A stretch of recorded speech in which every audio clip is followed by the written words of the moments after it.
No Kills the Radio Star presents music videos, The Cure. In this episode, The Cure's Robert Smith and director Tim Pope discuss the ideas behind some of the band's most iconic music videos. Stand by, everyone, and cut! And action. Thanks.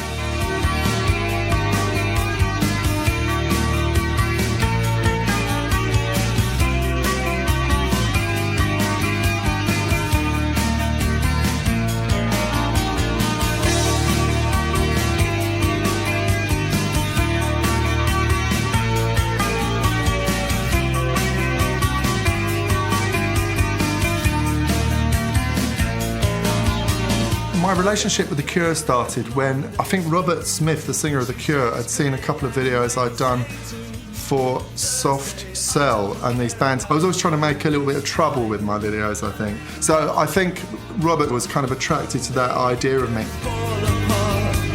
Tuesday, Wednesday, break my heart. Oh, Thursday doesn't even start. It's Friday, I'm in love. And out of that, a great relationship grew. And in the end, I ended up working with them, I think, from 1981 through to about 1997 was the last video that I did with them.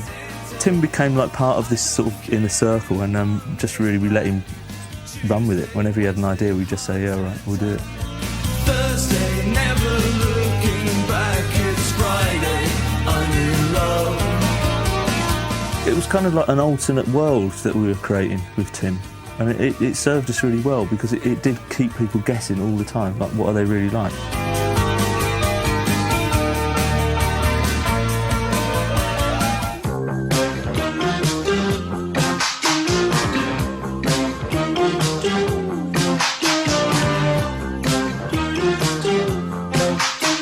I guess what I think is really interesting about his music is there are loads of sort of recurrent images and sort of childish, sort of nightmarish sort of images. And I guess with Let's Go to Bed, which was our first video, we started that.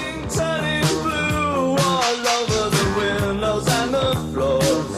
We came up with some pedantic geometric idea where there was like a set that was built like a triangle. So in the first bit, Robert's sitting back in the corner and we literally stepped throughout the day forward each time. And we just built the video as we went along like a big sort of train set. I don't care if you don't, and I don't feel it if you don't, and I don't want it if you don't, and I won't say it if you won't say it. I suppose, I think all the Cure videos, which were made by other people previous to that, were all quite a bit different really. They were all a bit sort of dour and serious and loads of grey coats and people standing around looking sort of weird and, you know, a bit gloomy. And then I think with Let's Go to Bed, suddenly we did something maybe a little bit different. Wait until 3.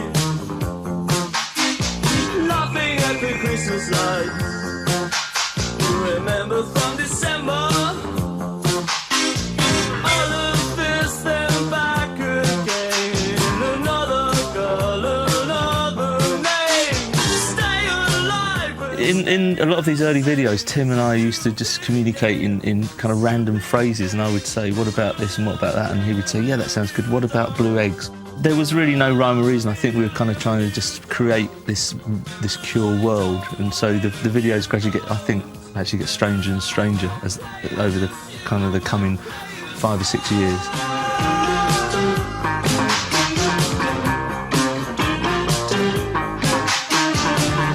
No, in fact, a lot of these early videos were actually they were pretty painless because we just used to get on set and just drink basically, and just leave the cameras rolling. So you can probably tell it's not very well thought out, this one. Wonder if it's true because it couldn't be right.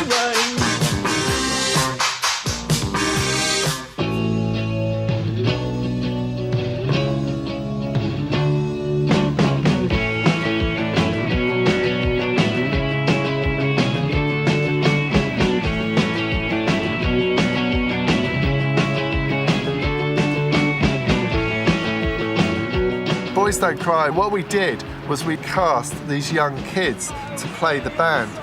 So I've got the band members sort of standing there, and they were filmed as shadows or as silhouettes.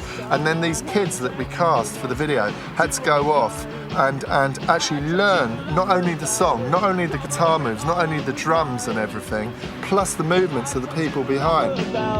Hiding the tears in my eyes, boys. We use this process called front projection, which is literally you have a projector here. Now I'd shot the background with the real Cure members being shadows, if you like. And what was interesting on the day, because we did this live, it's not, you know, I think everyone knows about green screen and stuff like that, but this was shot for real. I've got this film of the band as silhouettes, and I've got these three little boys pretending to be the band, and they're in front of the screen, but we can't see anything. We can't see if their actions are actually syncing up with them on the day.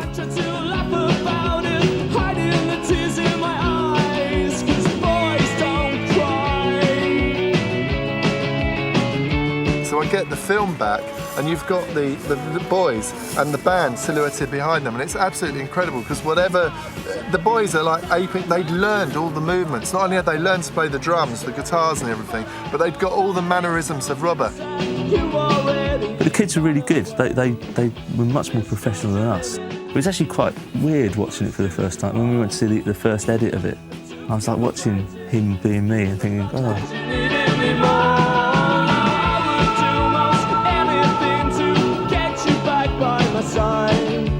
But I just keep on laughing, hiding the tears in my eyes.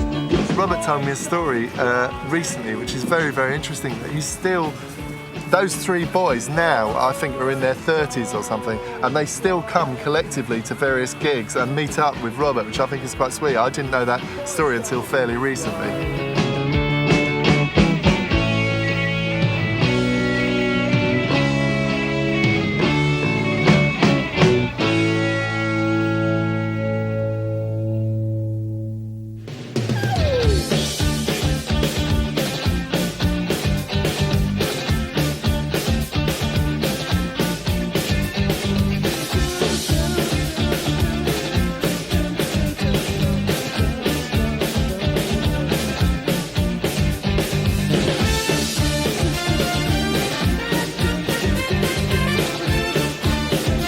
My overriding memory of this video isn't things that everyone sees, like the bear suit and all the dressing up. It was actually the night in the bar in the Westbury in Dublin.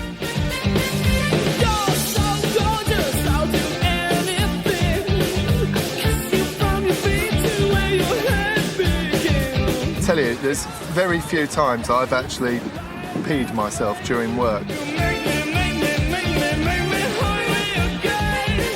So we went to this pub in Ireland, which was a bad move with the Cure at that point of their career, and we started doing this choreography. So you had this Irish choreographer lady who was going 1 and 2 and 3 and 4, and the Cure were all like dancing in time with their pints of beer and their cigarettes and stuff, at which point I did start to wet myself.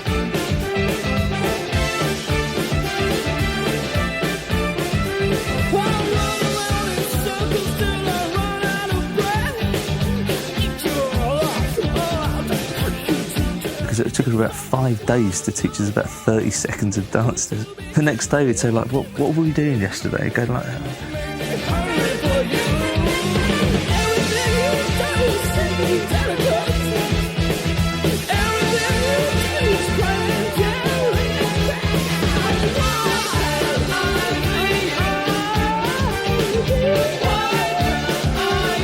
But what got really funny was actually then they started to take the choreography seriously, and they really started to think they were like that English sort of dance troupe, Pan's People or something. They really started to do like a Pan's People kind of number. And if you watch the video, they're really, really trying very hard.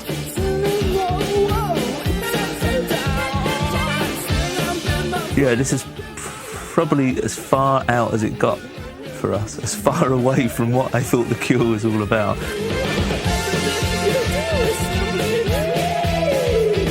A lot of people, a lot of die-hard Cure fans were actually really, really upset about this video. We've got an awful lot of, not hate mail, but you know, disgruntled murmurings from people like, "Why are you doing this? You're ruining, you know, what the band means." But I always felt if we couldn't take the piss out of ourselves at the same time as taking the piss out of other people, then there was very little point to making a video.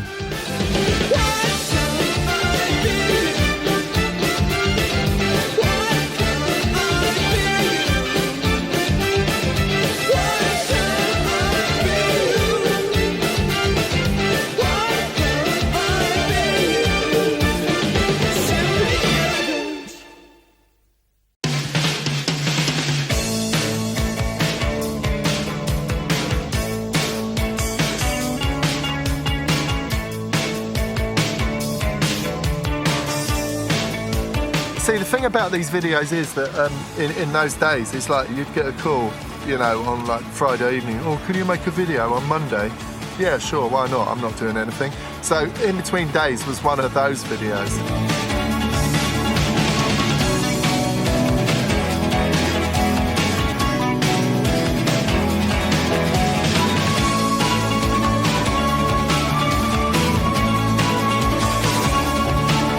And there was a lovely period of The Cure because things were really starting to take off for them. You know, they suddenly started to have this success in America, and there was a whole new lease of life in the band, and we wanted to capture that vitality, if you like, that change of gear of the band. Today I got so old, it made me want to cry.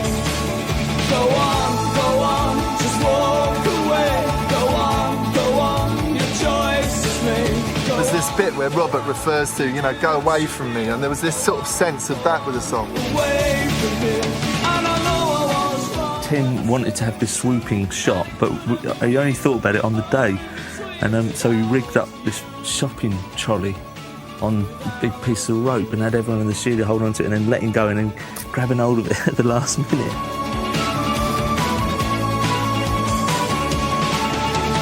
Yesterday I got so scared I shivered like a child. So what we did was we whacked a hole in the front of this plastic shopping basket, shoved the lens through, wrapped some blankets around it, and it's got a couple of handles on this plastic shopping basket, and there's some ropes sort of going up. Bearing in mind, this is a lot of expensive camera, so you've got producers going to you, no, you can't do that. Come back to me. So what it enabled Robert to do is literally to hold the camera and to dance with it, and then push the camera away and then catch it again, and that's literally what he does.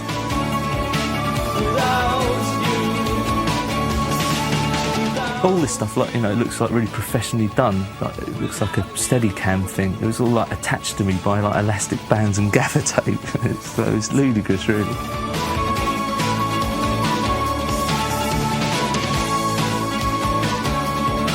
Actually, it's one of my favourite videos, this one, of all the ones we've ever made, because it captures the song as well. It was a good day.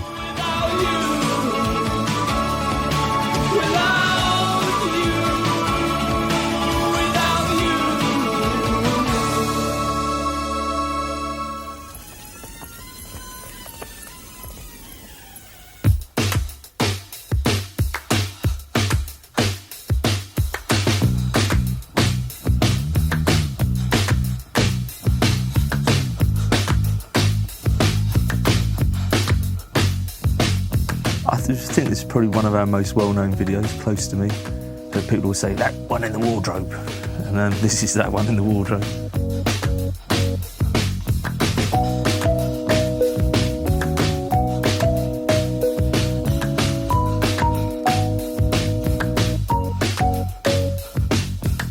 So they sent me this song over, which had this sort of drum sort of going on it, and this heavy breathing, and him sort of wailing across the top about being close to me. It was a very claustrophobic feeling, very, very close feeling.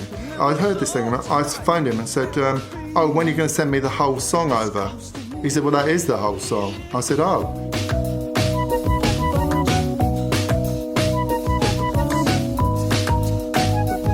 What was interesting was, I think that in a way, the video sort of completed the song. We did a thing then, which is very rare to do these days, is we remixed the song for the video. So I said to him, oh, I think this is really claustrophobic. So I then came up with the idea of wanting to shoot it all in this very, very, very confined space and make it really give the feeling of the song. So then what was fantastic was I went back with him to the recording studio and we remixed the song to sound even denser. And in a way, I think that's the version of the song he put out in the end. So in a way, the video had an influence on the actual song itself.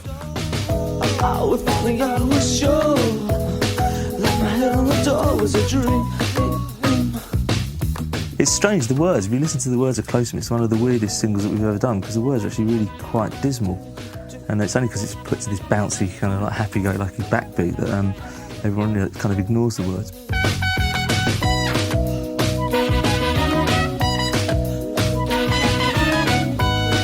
It's not an easy thing to chuck a wardrobe over a cliff. You say to me now, you know, go and chuck a wardrobe over a cliff. It's not an easy thing to do. I remember we had blokes holding it behind with this sort of massive gale, and then you try and get the bloody thing to go over, it won't go over. They only had one shot to do it, actually, because I don't think they had permission to do it. So they turned up with the wardrobe, threw it off the cliff and drove off and left it down the bottom. It was very wrong, actually.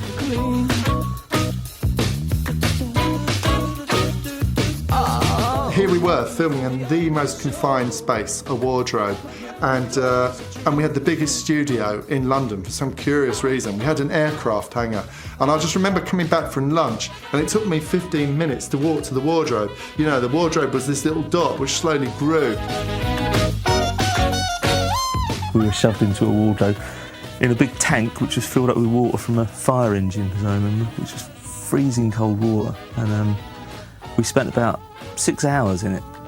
It was like some kind of bizarre endurance test to see who was going to crack first, and it was without doubt the most unpleasant video we ever made. I absolutely hated this day.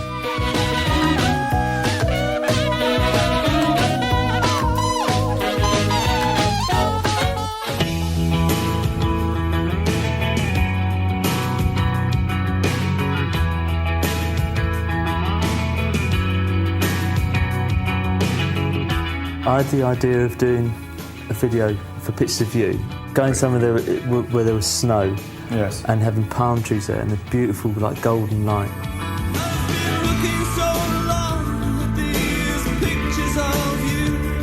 And it ended up that it was like the worst winter that the British Isles had had in like 50 years or something.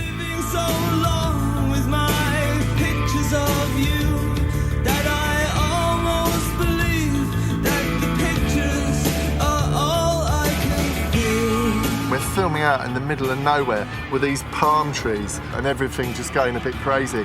And I just always remember The Cure on that shoot. There's some fantastic footage somewhere of this, of The Cure playing pool, all dressed up as goths with all these sort of rock climbers and these guys, you know, and then suddenly The Cure walk out to this sort of white terrain and sort of disappear off. And we kissed as the sky fell in, holding you close. Actually, that was an interesting video. We wanted to achieve this really sort of home movie sort of feel. It was all shot in Super 8, but the problem was with the cameras that we had, they had these little batteries in, and the batteries weren't lasting because it was so cold, so you can only get like 10 seconds of film at a time.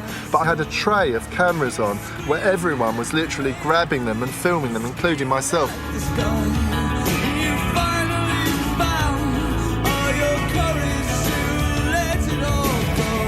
But I don't know what he does in that song, but there's something that happens musically. There's this bit where the song just lifts and it has this beautiful moment, and I think the video reflects that moment really beautifully.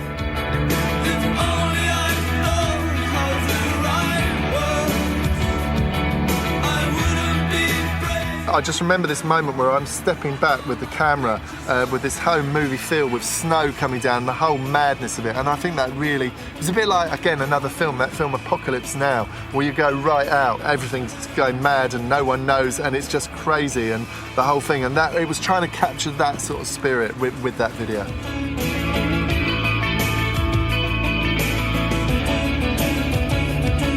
It was incredibly cold, and like, it's a really happy ending that everyone's chucking snowballs. At me? It's like, At me? no, you were chucking them me. back. You started it.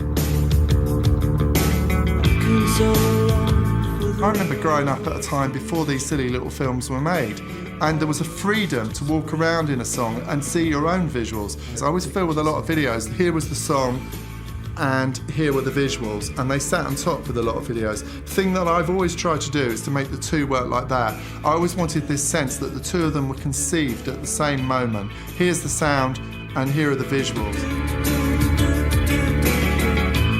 Big sort of influence on me was all those sort of themes of like claustrophobia and stuff like that. When I was wanting to be a director, you know, I was watching Hitchcock and I was watching Polanski. But I think if you look at those films, they have a similar sort of dreamy, sort of nightmare-y quality that I think a lot of the Cure videos had.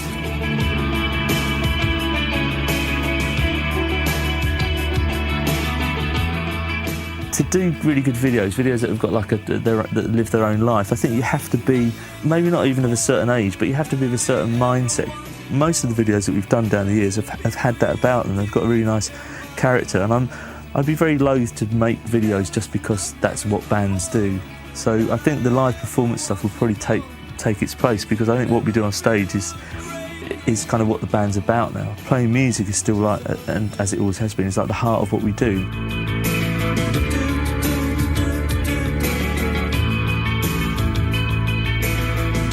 We got a reputation with a lot of these early videos with Tim of actually, the general public knew us as this really wacky band, and yet critics were still going on about us being like a goth band. There was no kind of commercial pressure like there is nowadays. We weren't concerned about looking good or anything in them. There was no glamour involved. The videos almost divorced from the fact of, like, they weren't really selling the band, they were just being made as pieces of art, we thought.